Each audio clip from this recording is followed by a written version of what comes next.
Lembaga Penjamin Simpanan atau LPS menyatakan fenomena maraknya perbankan digital tidak hadir tanpa risiko seperti kepatuhan digital, keamanan siber, dan operasional. Oleh sebab itu LPS meminta kepada pihak penyedia layanan perbankan untuk memastikan sistem manajemen risiko yang andal dan telah sesuai standar keamanan yang berlaku. Perkembangan era digital yang terjadi di seluruh dunia, tidak terkecuali di Indonesia dalam beberapa tahun terakhir, telah memunculkan fenomena baru di sektor keuangan nasional. Fenomena tersebut terutama terjadi di industri perbankan, di mana bank milik pemerintah maupun swasta ramai-ramai meluncurkan layanan digital perbankan. Selain itu, era digital juga membuat maraknya kehadiran bank-bank digital di tanah air. Meski demikian, Lembaga Penjamin Simpanan atau LPS menilai layanan digital perbankan yang tumbuh pesat selama beberapa tahun terakhir telah memunculkan sejumlah risiko. Ketua Dewan Komisioner LPS Purbaya Yudi Sadewa menyatakan, inovasi perbankan digital adalah suatu keniscayaan dan memberikan dampak positif. Namun inovasi perbankan digital tidak hadir tanpa risiko, seperti risiko kepatuhan digital, keamanan cyber, dan risiko operasional lainnya yang terkait dengan risiko digital. Karena masih sama-sama merupakan bagian dari fractional reserve banking, baik perbankan digital maupun perbankan tradisional pada dasarnya memiliki jenis risiko yang hampir serupa. Walaupun demikian, dikarenakan nature operasional kedua jenis bank tersebut yang berbeda, terdapat beberapa risiko yang lebih menonjol pada bank digital dibandingkan dengan bank tradisional, seperti misalnya risiko kepatuhan digital, keamanan cyber, serta risiko operasional lainnya yang terkait dengan risiko digital. Purbaya menambahkan, salah satu risiko yang muncul dengan semakin berkembangnya perbankan digital adalah ancaman kejahatan cyber, seperti social engineering yang bertujuan untuk mendapatkan informasi tertentu, dan skimming atau tindak pencurian informasi dengan cara menyalin informasi nasabah yang terdapat pada strip magnetik kartu kredit atau debit yang dilakukan secara ilegal. Dari Jakarta, Tim Liputan IDX Channel. Ya, pemirsa, untuk membahas tema menarik di paruh kedua ini, LPS mengingatkan pentingnya manajemen risiko bank digital. Sudah tersambung melalui Zoom Bapak Purbaya Yudi Sadewa, Ketua Dewan Komisioner Lembaga Penjamin Simpanan atau LPS. Selamat pagi, Pak Purbaya. Selamat pagi, Mas Wiki. Apa kabar? Kabar baik, terima kasih sudah bergabung bersama kami. Sehat-sehat, Pak Purbaya. Sehat-sehat, Mas. Terima kasih sudah mengundang saya ke acara ini. Baik, satu hal yang cukup menarik terkait dengan apa yang kemudian LPS tekankan mengenai pentingnya manajemen risiko di era perbankan digital saat ini. Apa yang melatar belakangi gesture ini, Pak Purbaya? Ada banyak hal yang mempengaruhi kenapa kita mulai memikirkan risiko di digital. Yang pertama, sejalan dengan transformasi digital yang sedang berlangsung secara total di berbagai bidang, kehadiran digital banking dalam perbankan nasional memiliki potensi yang menjanjikan, dan kalau lihat sahamnya kan naik terus katanya. Dan kalau kita lihat juga penetrasi pengguna internet di Indonesia terus naik, sekarang mencapai 204,7 juta jiwa atau sekitar 73,7% dari populasi. Kita lihat ke depan, transaksi ekonomi digital di Indonesia diperkirakan akan terus meningkat pesat dengan semakin berkembangnya ekosistem. Seperti kita sudah utarakan sebelumnya, masih risiko di perbankan digitalnya yang perlu dihadapi. Jadi ketika dunia bank digital naik, risiko juga naik, kita harus mengantisipasi gangguan terhadap perbankan itu, karena kalau perbankan digital terganggu, maka akan mengganggu juga kepercayaan ke perbankan, nanti juga akan mengganggu kepercayaan ke nasabah, ke sistem perbankan secara keseluruhan, yang pada akhirnya bisa mengganggu stabilitas sistem keuangan kalau tidak ditangani dengan baik. Ini juga bermula dari pengalaman kami juga ketika kami mulai masuk ke LPS. Saya tes sistem internet kita, sistem jaringan kita. Ternyata saya bawa itu seorang hacker yang cukup canggih. Dalam setengah detik dia bisa melumpuhkan sistem yang ada di LPS. Jadi saya amat khawatir. Saya perbaiki sistem IT kita sehingga sekarang sudah cukup baik. Dan saya pikir perbankan digital yang lain pun, otoritas yang lain pun akan mengalami hal yang sama. Jadi kita harus meningkatkan kemampuan kita dalam menghadapi cyber security. Sebagai catatan, sekarang ini serangan ke LPS per hari mencapai 500.000 serangan. Wow. Jadi kalau sistem kita lemah, pasti ada yang tembus. Ini makanya kami concern terhadap dunia digital ke depan, karena cybercrime pasti akan terus meningkat. Jadi kita harus meningkatkan kesiapan kita, utamanya di sektor perbankan. Baik, wow, data yang kemudian Anda tadi sampaikan Pak Purbaya sangat mencengangkan dan menjadi concern bagi masyarakat Indonesia begitu ya. Dari pengamatan LPS sendiri sejauh ini bank-bank digital yang beroperasi apakah sudah kemudian menerapkan manajemen risiko yang baik? Kalau kita lihat ya OJK sebenarnya sudah mengeluarkan peraturan mengenai standar manajemen risiko bagi bank. Jadi setiap bank di Indonesia semuanya tidak terkecuali bank digital wajib menerapkan standar manajemen risiko berdasarkan peraturan OJK tersebut. Jadi sesuai peraturan OJK tersebut, penerapan manajemen risiko ini wajib disesuaikan dengan tujuan kebijakan usaha, ukuran dan kompleksitas usaha, serta kemampuan bank. Jadi dengan pengawasan yang ketat, saya pikir hampir semua bank, termasuk bank digital, sudah menjalankan manajemen risiko yang cukup baik sesuai dengan peraturan. Tapi kan tetap saja masih ada kelemahan-kelemahan di cyber security yang mesti dimonitor dan diperbaiki terus ke depannya. Baik, artinya memang sejauh ini dari bank-bank digital sudah compliance terhadap indikator-indikator pemenuhan manajemen risiko begitu ya, Pak Purbaya. Oke, mekanisme manajemen risiko yang perlu diadopsi oleh bank-bank digital di Indonesia sejauh ini seperti apa Pak Purbaya? Sebetulnya kalau kita lihat mekanisme manajemen risiko yang perlu diadopsi oleh bank-bank digital tidak berbeda dengan bank-bank lainnya. Ya saja bank-bank digital perlu lebih memperhatikan risiko-risiko operasional yang terkait dengan vulnerabilitas sistem informasi dan teknologi yang digunakan. Karena sistem ini yang menjadi comparative advantage utama bank-bank digital dibandingkan dengan bank-bank lain. Misalnya, bank digital perlu melakukan implementasi manajemen risiko keamanan informasi yang berstandar internasional, seperti misalnya penerapan ISO 27001. Selain itu, mereka juga perlu menerapkan manajemen keamanan cyber serta komprehensif yang teruji, yang meliputi cyber security management, cyber security exercise, dan cyber security monitoring, ya, reporting dan monitoring. Itu yang penting. Baik, oke. Terkait dengan penerapan dari risiko kepatuhan digital seperti keamanan siber, kemudian juga risiko operasional lainnya yang telah dilakukan oleh bank digital sejauh ini yang dianalisa oleh LPS seperti apa Pak Purbaya? Kalau kita lihat seiring dengan peraturan mengenai manajemen risiko perbankan, OJK seperti saya bilang tadi sudah melakukan pengawasan kepada setiap bank di Indonesia, termasuk bank digital, dalam praktek penerapan manajemen risikonya. Dengan pengawasan yang efektif, bank akan menjalankan praktek manajemen risikonya dengan prudent, termasuk risiko kepatuhan digital, keamanan cyber, dan risiko operasional lainnya. Saya belum pernah mengetes langsung berapa tahan mereka bank-bank digital itu.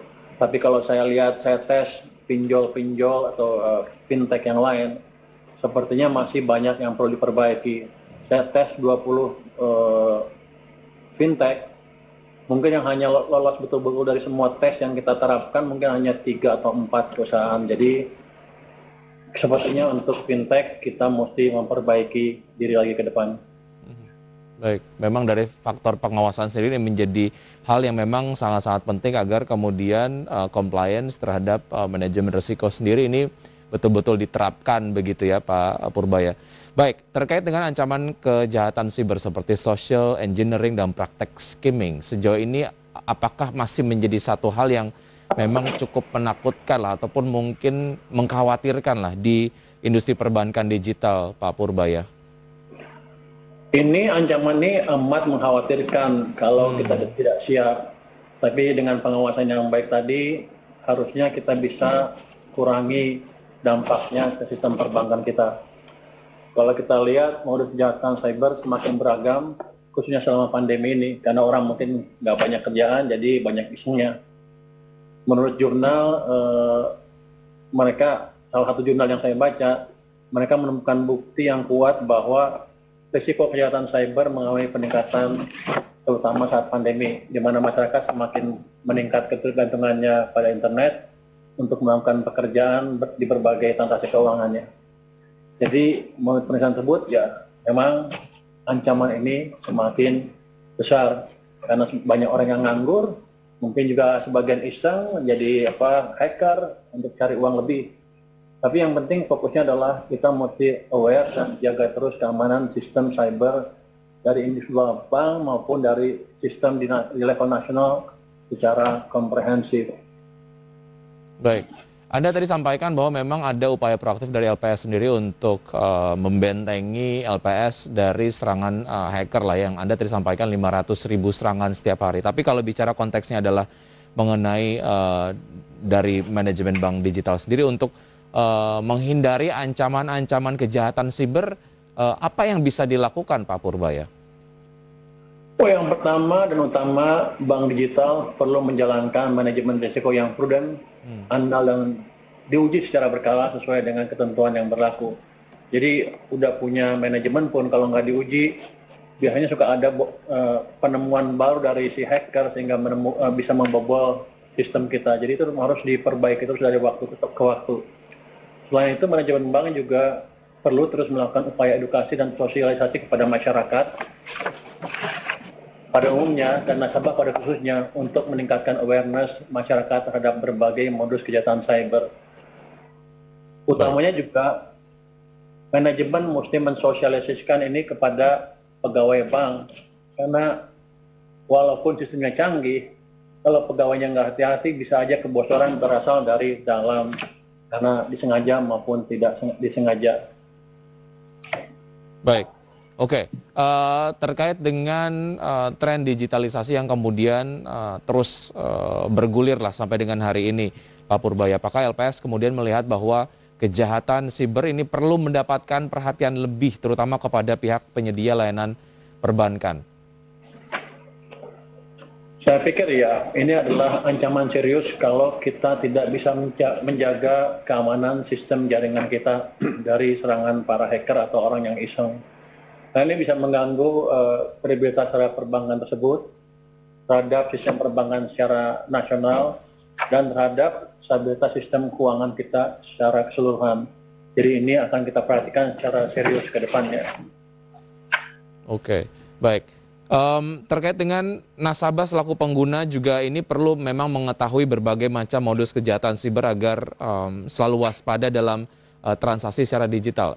Bagaimana sebetulnya mungkin dari LPS ataupun mungkin secara perbankannya sendiri begitu, manajemen perbankan digital untuk secara proaktif melakukan sosialisasi bagaimana sebetulnya yang harus dilakukan oleh masyarakat agar terhindar dari praktek-praktek kejahatan siber ini? Kejahatan cyber kan semakin lama semakin berkembang, variasinya banyak sekali. Ada yang skimming, social engineering, ada lagi malware, ransomware, phishing, one-time password. Jadi masyarakat tuh perlu mengerti atau mungkin regulator perlu membuat semacam homepage atau pengumuman atau edukasi terus-menerus kepada masyarakat sehingga masyarakat mengerti modus operandi dari serangan cyber yang baru kalau ada ya. Terus kalau kita lihat apa yang mesti diwanti-wanti atau diawasi oleh masyarakat atau dijaga, ada beberapa checklist yang mesti kita paling enggak dilakukan oleh masyarakat. Yang pertama, selalu melakukan backup dokumen online dan offline secara rutin. Yang kedua, memperkuat jaringan internet. Yang ketiga, penggunaan password yang kuat. Yang keempat, melakukan pengkinian aplikasi. Yang kelima, mengatur profil sosial media secara rutin. Yang keenam, melakukan pengecekan terhadap pengaturan privasi dan keamanan. Yang ketujuh, menghindari, membuka, dan menghapus email ataupun lampiran yang mencurigakan. Kadang-kadang ada email yang masuk, Anda dapat duit sekian, coba klik ini. Begitu diklik, informasi Anda keluar semua. Jadi, yang hal-hal seperti itu harus diwaspadai. Untuk mencapai pengertian masyarakat tadi, edukasi dan sosialisasi merupakan salah satu poin yang penting yang perlu dilakukan, khususnya yang dapat meningkatkan awareness masyarakat terhadap ancaman cyber dan berbagai modus penipuan online. Jadi masyarakat mesti belajar, tapi regulator juga harus mengedukasi masyarakat secara terus-menerus. Baik, oke. Terkait dengan keberadaan dari bank konvensional dan literasi keuangan, tentu saja ini masih menjadi sebuah hal yang memang Indonesia perlu exercise terus gitu agar kemudian indeks literasi keuangan masyarakat Indonesia terus meningkat. Apalagi sekarang di era digital ada juga literasi yang juga memang harus disosialisasikan terus begitu terkait dengan literasi di perbankan digital. Nah, kalau Anda sendiri melihat bagaimana sih sebetulnya literasi perbankan digital masyarakat ataupun nasabah saat ini, apakah mereka kemudian sudah cukup baik pemahamannya atau seperti apa Pak Purbaya? Untuk menjawab itu kita mesti lihat survei ya, survei yang dilakukan oleh OJK, itu disebut Survei Nasional Literasi dan Inklusi Keuangan. Itu yang terakhir dilakukan tahun 2019.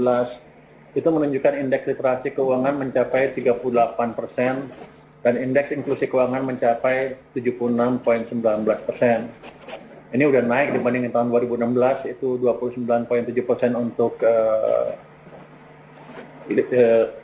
literasi dan 67,8% untuk keuangan. Tapi kalau kita bandingkan dengan negara-negara tetangga kita ya, misalnya di Singapura itu angkanya 98%. Malaysia 85%, Thailand 82%, itu jauh lebih tinggi dari kita. Selain itu kita sebut tadi kan inklusinya tinggi, namun literasi di kita masih rendah. Ini menunjukkan adanya potensi risiko yang tinggi di masyarakat tentang produk perbankan sendiri, apalagi nanti tentang digital banking. Jadi memang sosialisasi perlu dilakukan terus ke masyarakat. Namanya regulator supaya mereka mengerti tentang industri perbankan itu apa. Jadi bukan terlibat aja tapi juga mengerti risiko dan potensial gain yang didapatkan. Ya, edukasi secara ataupun sosialisasi secara komprehensif yang memang perlu dilakukan di internal perbankannya sendiri, terlebih juga untuk masyarakat karena ini terkait dengan perlindungan dari masyarakat sendiri. Beberapa data yang sudah kami siapkan diantaranya adalah mengenai bank digital populer di Indonesia per Desember tahun 2021. Untuk Genius, popularitasnya mencapai 64,2% begitu. Kemudian Bank Jago 38,4%, Digibank 30,9%, Neobank 27,5%, Line Bank 23,5%, Pertamame, maksud kami Permata ME, oke 17,6%, TMRW 12,3%, Cbank 8,2%, Blue 7,4% dan Motion 6,7%. Dan beberapa di antaranya adalah ini mengenai mengapa masyarakat belakangan cukup menggandrungi keberadaan dari bank digital. Di antaranya adalah tentu saja berdasar dari keuntungan yang didapatkan oleh nasabah ketika menggunakan servis ataupun mungkin layanan dari bank digital. Di antaranya adalah layanan keuangan inklusif, kemudian layanan 24 jam, dan biaya admin yang lebih murah. Terkait dengan poin yang nomor 2, layanan 24 jam, jika kemudian bicara mengenai layanan yang diberikan oleh perbankan konvensional, tentu saja mereka terbatas jam operasional begitu ya. Dan data berikutnya adalah ini mengenai pengamanan sistem informasi dari lembaga penjamin simpanan atau LPS, diantaranya adalah ketersediaan atau availability, keutuhan atau integrity, kerahasiaan, confidentiality, dan juga tidak dapat disangkal atau non-repudiation. Oke, saya lanjutkan perbincangan bersama Bapak Purbaya Yudi Sadewa, Ketua Dewan Komisioner Lembaga Penjamin Simpanan atau LPS. Pak Purbaya, terkait dengan peran LPS sendiri dalam menjaga sistem keuangan di Indonesia, baik yang beroperasi secara digital dan juga konvensional. Mungkin Anda bisa kemudian mengelaborasi kembali Pak Purbaya. Terima kasih Mas. Jadi sebagai salah satu anggota Komite Stabilitas Sistem Keuangan, sesuai dengan kewenangannya, LPS berusaha terus menjaga kepercayaan nasabah penyimpan melalui program penjaminan simpanan. Sesuai amanat undang-undang, LPS menjamin setiap rekening simpanan nasabah perbankan Indonesia hingga 2 miliar rupiah per nasabah per bank. Jadi kalau Anda punya uang banyak banget, jangan taruh satu bank, disebar di 5 bank kalau Anda punya 10 miliar misalnya. Nah, angka ini itu sudah dengan angka jaminan sebesar tadi sudah meliputi 99% dari total 99,92% dari total rekening yang ada di Indonesia. Jadi sebagian besar hampir 100% ya rekening nasabah kita dijamin oleh LPS. Nah, besar simpanan yang 2 miliar tadi per nasabah per bank itu setara dengan 35,1 kali PDB per kapita nasional tahun 2020. Rasio ini jauh di atas rata-rata upper middle income country yang hanya 6,3 kali PDB per kapita atau lower middle income country yang hanya 11,3 kali PDB per kapita. Jadi komitmen LPS lebih tinggi dari undang-undang maupun lebih tinggi dari praktek-praktek yang ada di dunia. Jadi nasabah nggak usah khawatir untuk menyimpan uangnya di bank. Selain itu, LPS juga terus berupaya untuk mendukung upaya-upaya peningkatan literasi keuangan secara intensif, termasuk dalam acara ini, berkoordinasi juga dan berkolaborasi dengan anggota KSSK lainnya untuk memastikan hal tersebut. Nah, sebagai bagian dari literasi perbankan, beberapa tips dapat saya sampaikan bagi masyarakat dalam menyimpan uangnya di bank, antara lain yaitu rutin memeriksa saldo tabungan kita di bank. Jadi sekali-sekali dicek, jangan nggak dicek. Yang kedua, cek tingkat bunga penjaminan LPS di www.lps.go.id. Jadi kalau harus disadari adalah kalau bunga deposito yang diberikan di atas bunga penjaminan, maka uang yang ditaruh di deposito tadi tidak dijamin oleh LPS. Ini kalau berkaitan dengan bank digital, katanya sekarang banyak bank digital yang memberikan bunga jauh di atas bunga penjaminan LPS, ada yang sampai 8%. Itu boleh-boleh aja, sah-sah aja. Tapi mereka harus mengumumkan kepada nasabahnya bahwa uang nasabah tersebut tidak dijamin oleh LPS. Kalau mereka melakukan hal tersebut dalam pengertian memberi bunga tinggi tapi tidak mengumumkan kepada nasabahnya, maka LPS akan menegur mereka dan memanggil mereka. Dan memastikan mereka mengumumkan hal tersebut ke nasabahnya. Adapun tips yang ketiga adalah tidak punya kredit macet dengan cara lunasi kewajiban tepat waktu. Itu beberapa tips LPS yang memastikan masyarakat memenuhi syarat penjaminan LPS yaitu 3T tadi yang saya sebutkan. Dengan demikian uang mereka di perbankan dijamin 100% oleh LPS. Baik, oke. Pak Purbaya, saya kemudian ingin mengetahui sebetulnya apa dampak yang paling signifikan jika kemudian manajemen risiko di era perbankan digital ini tidak diterapkan secara baik. Artinya dampaknya terhadap ekosistem perbankan digital secara menyeluruh. Dampaknya akan seperti apa, Pak Purbaya? Dampak yang pertama adalah kepercayaan ke satu bank tadi. Misalnya ada kasus di mana bank tadi tembus dihack oleh orang lain dan datanya dikeluarkan atau datanya uangnya diambil. Yang pertama, kepercayaan terhadap bank tadi akan berkurang dengan signifikan dan mungkin banknya akan dirang. Yang kedua, akan menimbulkan pertanyaan kepada bagaimana regulator memastikan selama ini sistem bank digital itu aman. Kok ada bank yang bisa tembus? Kalau yang itu terjadi, maka kepercayaan ke peraturan regulator maupun ke seluruh perbankan digital akan turun juga. Tapi tidak akan berhenti di situ. Kenapa? Karena kan semua bank konvensional juga melakukan sekarang transaksi digital juga kan. Menyebar lagi ke perbankan yang umum. Jangan-jangan teknologi cyber security-nya nggak pas juga, nggak bagus juga. Sehingga kepercayaan ke bank umum juga akan terganggu. Nah, akhirnya kalau ini nggak ditangani dari awal di depannya, ini akan mengganggu kepercayaan kepada perbankan secara keseluruhan, dan kalau itu terjadi maka LPS akan repot. Karena ini berlawanan langsung dengan tugas LPS, yaitu memastikan uang nasabah di bank aman dan nasabah merasa aman menyimpan uangnya di bank. Jadi ini bisa mengganggu secara keseluruhan stabilitas sistem keuangan.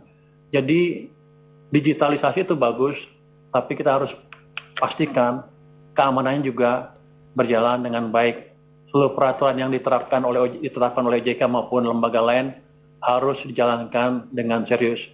Kalau enggak, kita bisa menghadapi era digital yang membuat sistem kita menjadi amat rentan. Baik, ya nampaknya boleh jika kemudian disimpulkan bahwa manajemen risiko di era perbankan digital ini adalah menjadi sebuah keniscayaan agar kita kemudian terhindar dari resiko-risiko di era digital ini. Pak Purbaya, terima kasih sudah bergabung bersama kami. Terima kasih atas penjelasan komprehensifnya. Sukses untuk Anda, sehat selalu Pak Purbaya. Terima kasih Mas, selamat siang. Sampai jumpa.